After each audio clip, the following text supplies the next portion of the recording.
Muy bien. ¿De qué día? Para nuestros amigos del Cazador de la Verdad, nos encontramos en el módulo donde están haciendo la credencialización para tener una credencial del gobierno legítimo. Disculpa, ¿cuál es el procedimiento que hacen para acreditar a la gente? Bueno, aquí le tomamos sus datos, si trae credencial de elector para la fecha y justamente el apoyo de ellos. Ok, más o menos como cuántas personas en cada municipio que llegan ustedes están afiliando al gobierno legítimo. De 200 a 250 por día, por evento. Ok, en cada municipio. Ok. ¿Y aquí mismo le entregan ahorita la credencial? Es un proceso que no tarda más de 5 minutos. Ok, aquí vamos a seguir viendo para nuestros amigos del Cazador de la Verdad cómo es el proceso de credencialización del gobierno legítimo de Andrés Manuel López Obrador. ¿A qué se dedica, señor?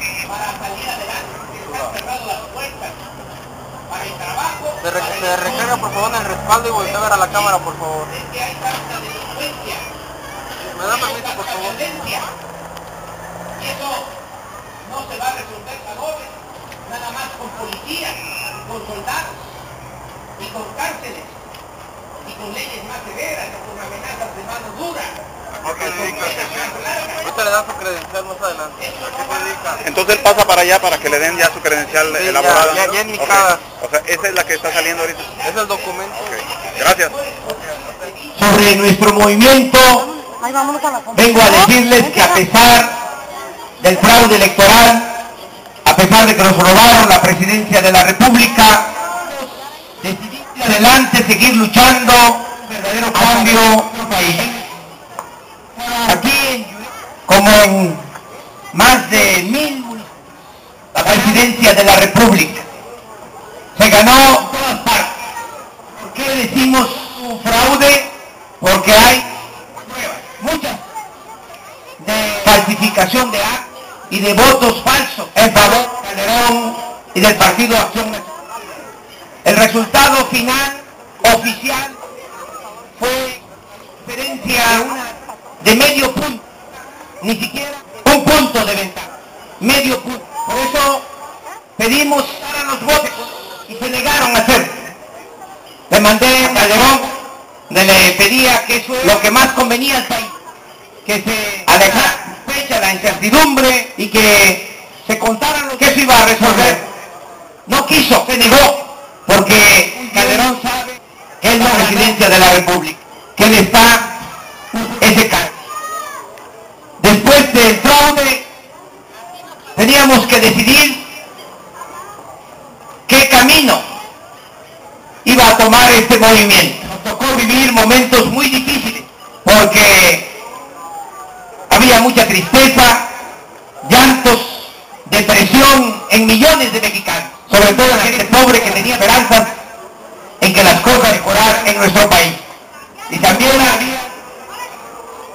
teníamos que resolver la salida del movimiento sin violencia, que no cayéramos en la trampa de la violencia, y se logró sacar adelante el movimiento con el compromiso de no reconocer nunca al gobierno usurpador. Para nosotros, Calderón fue impuesto, no es un presidente ni legal ni legítimamente aprobado por el pueblo. Es un presidente espurio y nunca lo vamos a reconocer. ¿Por qué actuamos de esta manera? No es un capricho, es algo que tiene que ver con nuestros principios. Si nosotros después del fraude negociamos con los defraudadores, pues nunca va a haber democracia en el país. Siempre van a hacer lo mismo. Nunca va a ser el pueblo el que va a sus autoridades de manera libre, sino siempre va a ser por la imposición lo que decidan unos cuantos. Por eso no reconocemos a Calderón, pero también gobierno legítimo y se decidió seguir adelante, seguir luchando para que no se apague la llama de la esperanza, para que continúe este movimiento, porque de este movimiento de ustedes y de millones de mexicanos más depende el que podamos el atraso en que se encuentra, y de este movimiento sobre todo depende que podamos sacar a nuestro pueblo de la pobreza y de la marginación. Por eso tenemos que darle continuidad a esta lucha, seguir con nuestra bandera, seguir enarbolando el proyecto alternativo de nación, porque bien en el fondo nos hicieron el fraude, no porque yo les caiga mal, sino porque no les gusta, no les cuadra que se dé un cambio en el país. No quieren que haya un cambio en la política que han venido aplicando desde hace 25 años, que es una política que solo beneficia a una minoría. Ese es el fondo de todo. No es que no les guste cómo hablo, o que tengan algún problema personal conmigo. Eso es lo que representamos. Es un proyecto para transformar a México en donde haya patria para todos, que haya patria para el pobre, que haya patria para el humillado. Y ellos lo que quieren es que el país sea para unos cuantos, para una minoría, que es lo que han venido haciendo. Ese es el problema de fondo. Eso es lo que nos hace diferentes y es lo que nos confronta, porque son dos proyectos de nación distintos y contrapuestos. Y por eso nosotros tenemos que seguir con nuestro proyecto. Y sabemos que tenemos la razón, porque ya no se puede continuar con la misma política económica que han venido aplicando, que han venido imponiendo, que no ha dado resultados, ni siquiera en términos cuantitativos. No ha habido en 25 años dando esta política económica ni siquiera crecimiento de la economía, no ha habido progreso. 25 años. Ahí está la historia, están los datos, las cifras. Nunca habíamos vivido un periodo de estancamiento como el que se está padeciendo actualmente. Desde la revolución no se veía esto, porque se puede pensar de que así ha sido siempre.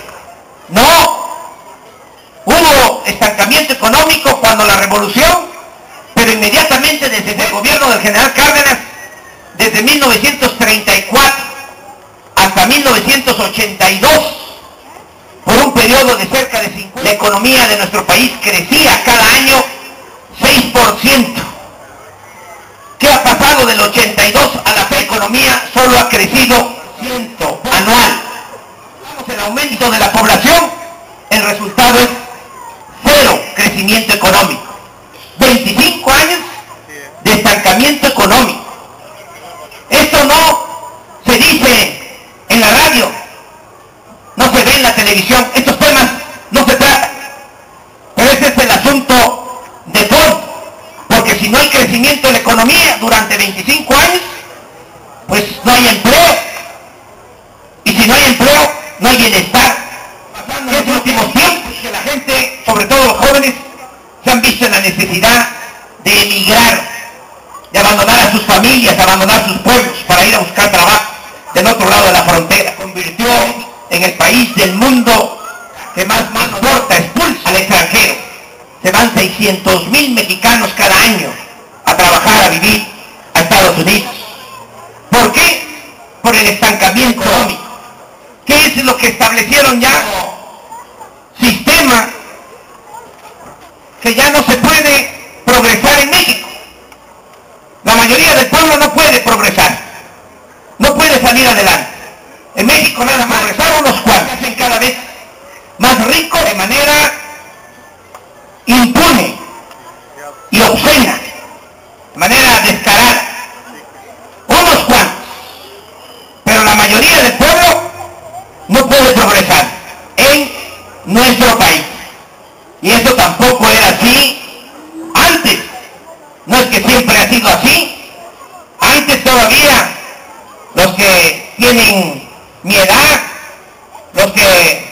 nacieron en los años 50, en los años 60, pues tenían posibilidad de progreso.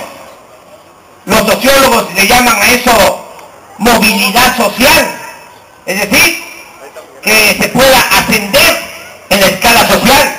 El hijo del campesino, el hijo del obrero, el hijo del comerciante, el hijo del maestro, con el trabajo, con el estudio, podía ascender en la escala social, podía salir adelante. Ahora no, los jóvenes no tienen esa oportunidad, se les ha cancelado el futuro. ¿Qué cosa es lo que han dejado en camino para poder progresar? El abandonar el país, porque aquí, en México, la mayoría de nuestro pueblo está condenada nada más a la sobrevivencia. Eso es lo que se vive, desgraciadamente, en nuestro país. Cada vez más pobreza. Ahora, para completar, carestía, está subiendo todo. En 18 meses que llevan usurpando, el fertilizante subió el 200%. Y aquí conviene analizar un poco por qué el aumento del fertilizante. Por la política privatizadora. Porque México tenía una empresa pública que producía fertilizantes, Fertimex, y la privatizaron durante el gobierno de Salinas. Antes, todavía hasta 1992, se producían los fertilizantes en México y hasta se vendían fertilizantes al extranjero. Ahora tenemos que comprar los fertilizantes. El año pasado se tuvieron que destinar 1.200 millones de dólares para comprar fertilizantes. Y como ahora hay una crisis mundial de alimentos que tiene que ver también con los altos precios de los hidrocarburos, ahora se tiene que pagar más por el fertilizante. Pero tiene que ver esto con la política de privatización. Si nosotros producimos la materia prima para hacer los fertilizantes, que son los hidrocarburos, ¿por qué no se tienen empresas nacionales? ¿Por qué se tiene que comprar el fertilizante en el extranjero, perjudicando a los productores? Pero no solo es el aumento del fertilizante, aumentó el precio de la tortilla, casi al doble. Cuando entró Calderón al gobierno, la tortilla costaba 6 pesos, ahora 10 y hasta 12 en algunas partes. Subió al doble también el precio del frijol, del arroz, del aceite. Hoy están anunciando aumentos de precios en gasolina, en el gas. Todo se está complicando porque no quieren cambiar la política que han venido imponiendo. Por eso también es que hay tanta inseguridad, tanta violencia, porque hay veces que nada más vemos las cosas por encima. ¿Por qué hay tanta violencia? ¿Por qué se desató tanta violencia? Eso tampoco se había visto. Nunca habían habido tantos asesinatos como ahora. En 18 meses, más de 5.000 asesinatos. Solo en la revolución murió muchísima gente. Pero esto no se veía. ¿Por qué tanta violencia? Pues por lo mismo, porque se les cerraron las puertas a los jóvenes, que no tienen oportunidad del trabajo, del estudio, y han agarrado el camino de las conductas antisociales. Pero esto no se va a resolver contratando más policías y con más soldados y construyendo más cárceles y con amenazas de mano dura y con leyes más severas y con penas más largas. Si no hay un cambio en la política económica social, si no hay mejores condiciones de vida, mejores condiciones de trabajo, no se van a resolver los problemas, desgraciadamente, de inseguridad y de violencia. Y miren la falta de sensibilidad de los potentados. Ahora que el país está atravesando por este proceso de degradación, ahora que hay desempleo y que se padece de carestía, ahora que ya empiezan a notarse síntomas de frustración en la gente, los que ya pierden la esperanza, ahora que hay más inseguridad, más violencia, ahora lo que quieren es privatizar el petróleo, como para acabar ya de rematar al país, ya terminar de destruir al país. ¿Qué pasaría si se entrega el petróleo a particulares extranjeros? ¿Qué es lo que le esperaría a nuestro pueblo? Más pobreza, más desempleo, más frustración, más inseguridad, más violencia, la destrucción de nuestro país. Por eso no queremos esta privatización del petróleo. Ya es lo que queda y es algo muy importante, porque ya han entregado todo. En 25 años entregaron teléfonos de México, entregaron los ferrocarriles, entregaron las minas, entregaron los puertos, los aeropuertos, las líneas aéreas, los van entregando la industria eléctrica nacional. Muchos no saben porque tampoco de esto se habla en la radio ni se dice en la televisión. De la luz, de la energía eléctrica, la está comprando la Comisión Federal de Electricidad a empresas extranjeras que les permitieron instalar en nuestro país plantas de generación de energía, y la Comisión Federal de Electricidad les compra a precios elevadísimos la energía eléctrica. Por eso pagamos tanto por ese servicio en nuestro país. Quienes dominan en todo el sector eléctrico, las empresas españolas, es como una reconquista. Ahora, por eso ayer o hoy están opinando funcionarios del gobierno español que están muy interesados en la privatización del petróleo. Claro que están interesados en seguir saqueando a nuestro país. Vengan su privatización, porque no lo vamos a permitir.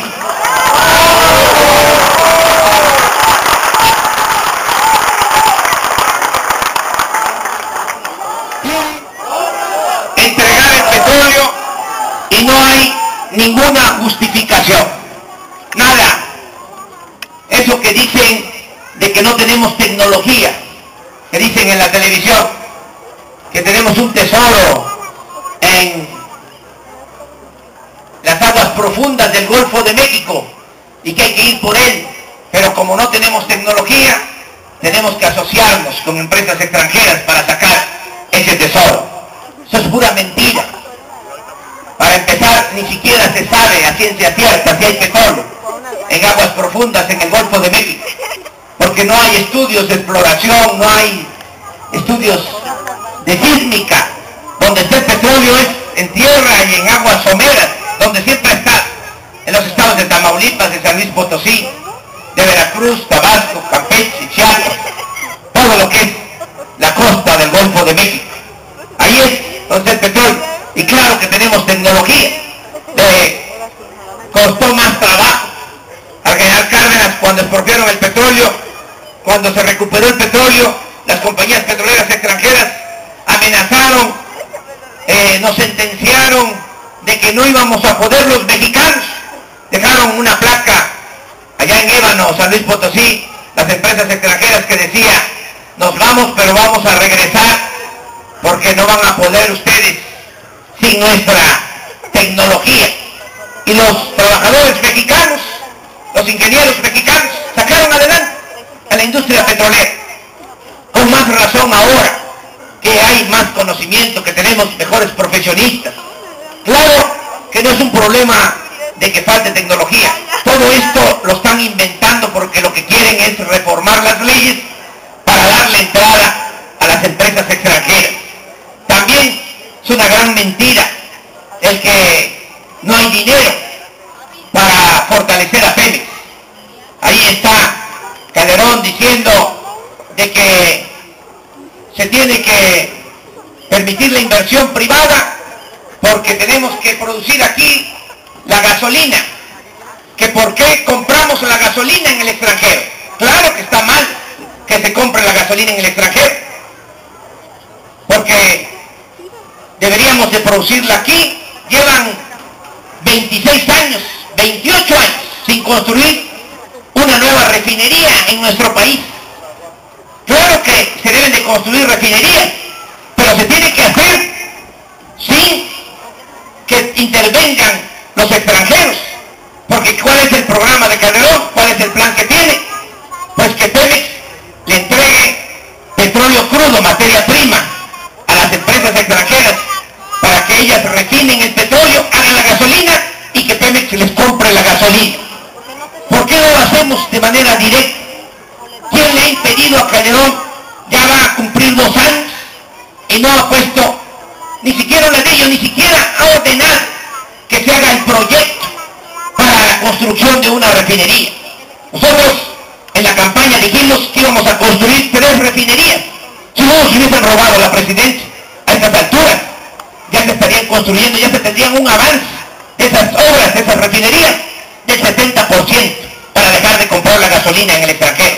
¿Y quién le impide a Calderón que construya las refinerías? Pero el asunto no es que quiera construir las refinerías realmente para dejar de comprar la gasolina en el extranjero. Lo que quieren es la privatización, la entrega del petróleo. Por eso no aceptamos todos esos argumentos de que no hay tecnología, no hay dinero. Nada más les voy a dar un dato. Este año es cuando más dinero se está recibiendo por la venta de petróleo al extranjero. Ningún presidente de México, desde Porfirio Díaz hasta la fecha, nadie había recibido tanto dinero por concepto de petróleo como el que está recibiendo el presidente usurpador. Este año es cuando más dinero ha entrado por concepto de la venta de petróleo al extranjero. De modo que hay dinero suficiente. ¿Por qué está entrando tanto dinero por el petróleo? Porque los precios del petróleo en el mercado internacional se fueron a las nubes. Extraer un barril de petróleo, sacar un barril de petróleo debajo de la tierra nos cuesta $4 y se está vendiendo en $120. Es una ganancia de $116 por barril, porque no se le paga renta a la naturaleza. ¿Cuánto se produce en México? 3 millones de barriles diarios. Además multipliquen 3 millones de barriles diarios por $120 por barril. ¿Cuánto es lo que al final Pemex le entrega a Hacienda? O mejor dicho, ¿cuánto le quita Hacienda a Pemex por todo lo que tiene que ver con el petróleo? 100,000 millones de dólares al año. 1 billón de pesos.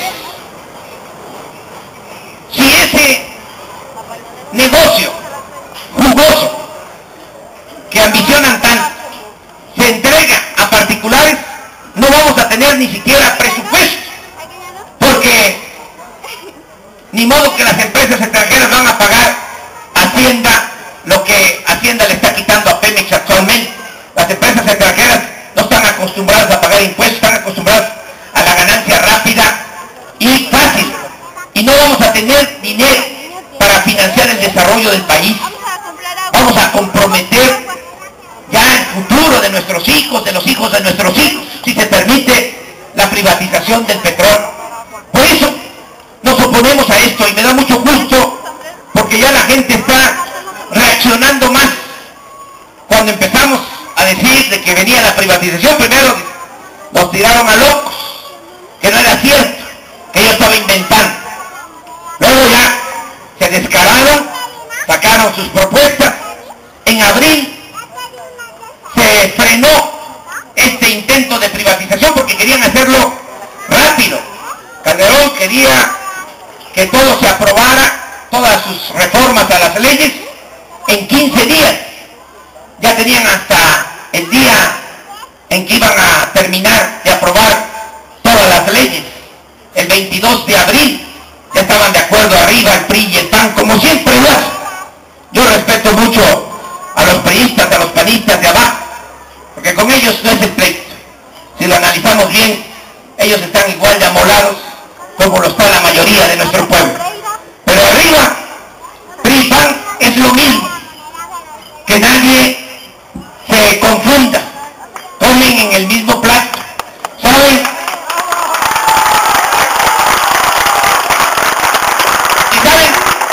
¿Quiénes son los jefes de esos partidos? Los potentados. ¿Cómo está realmente el asunto del poder en México? Es un grupo que domina en el país, que manda, y son los que realmente gobiernan. Un grupo, como en la época de Porfirio Díaz.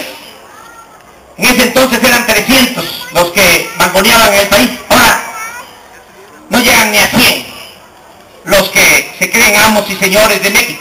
Ese grupo ya compró las franquicias de los dos partidos, del PRI y del PAN, y utilizan a un partido u otro de acuerdo a sus conveniencias. Y cuando hay un asunto como este, los unifican, los ponen de acuerdo. Se pueden pelear cuando se trata de una elección en un municipio, en un estado, ahí se pueden pelear. Pero ¿qué puede hacer, si lo analizamos bien, un presidente municipal o un gobernador, por ejemplo, para resolver el problema de la carestía? Nada. ¿Qué puede hacer un presidente municipal, un gobernador, para resolver el problema del desempleo? Nada. ¿Qué puede resolver un presidente municipal, un gobernador, para resolver el problema de la educación en México? Nada. Eso está arriba. Cuando les interesa un asunto para defender privilegios, para mantener la misma política, siempre se ponen de acuerdo. No olvidemos que fue el PRI y el PAN arriba los que autorizaron que se rescatara a los banqueros con el FOBAPROA. Se convirtieron las deudas privadas de unos cuantos banqueros en deuda pública. 80,000 millones de dólares.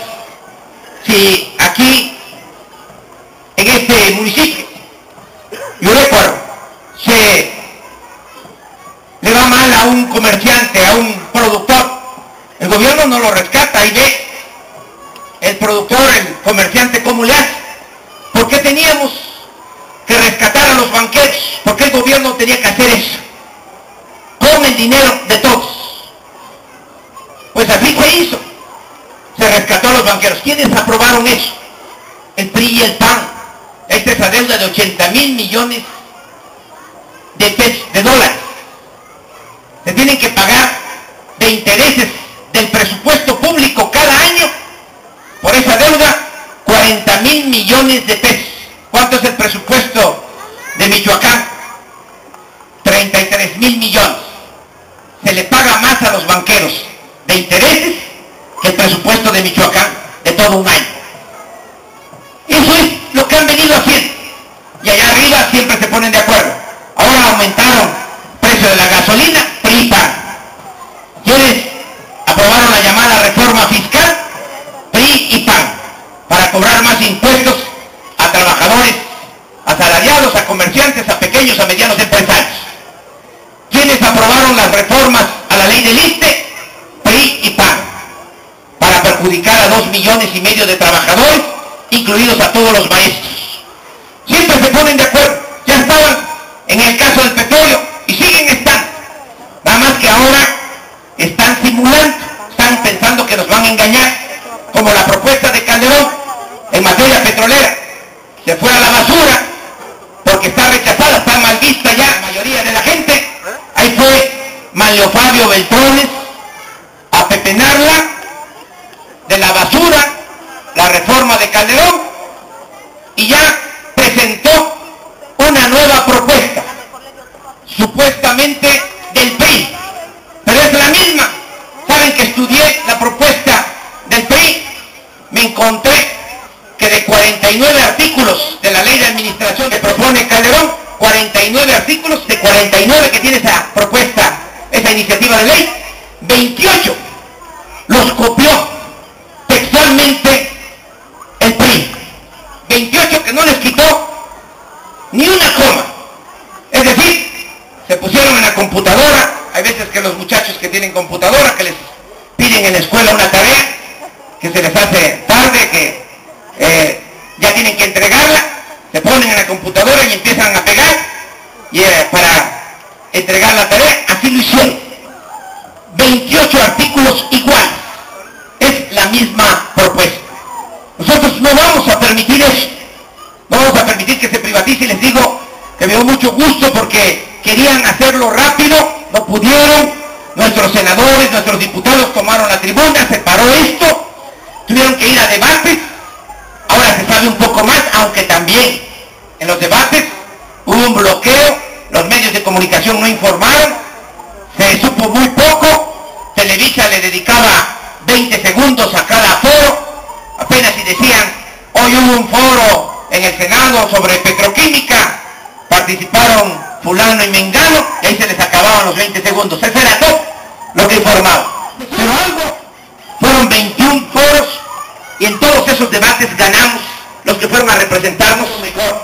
Y lo más importante es que el domingo se aplicó ya una consulta ciudadana en el Distrito Federal, en varios estados, aquí en Michoacán, participaron cerca de 2 millones de ciudadanos, que el domingo salieron a opinar. ¿Y qué opinaron? El 85% no quiere la privatización del petróleo. ¿Verdad? En los estados del sur, del sureste, los estados del norte, cuando se termine de consultar a todos, los ciudadanos, ya vamos a tener, y eso es lo que vamos a acatar. Si la gente dice no a la privatización, vamos arriba, no lo vamos, ya nos estamos organizando también para que si es necesario haya resistencia civil pacífica, movilizaciones, pero no permitir que se entregue el petróleo. A mí me dio mucho gusto y a ustedes les agradecimo de corazón porque a pesar del día, del sol, están aquí.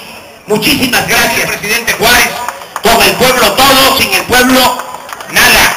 Muchísimas gracias, amigas, amigos.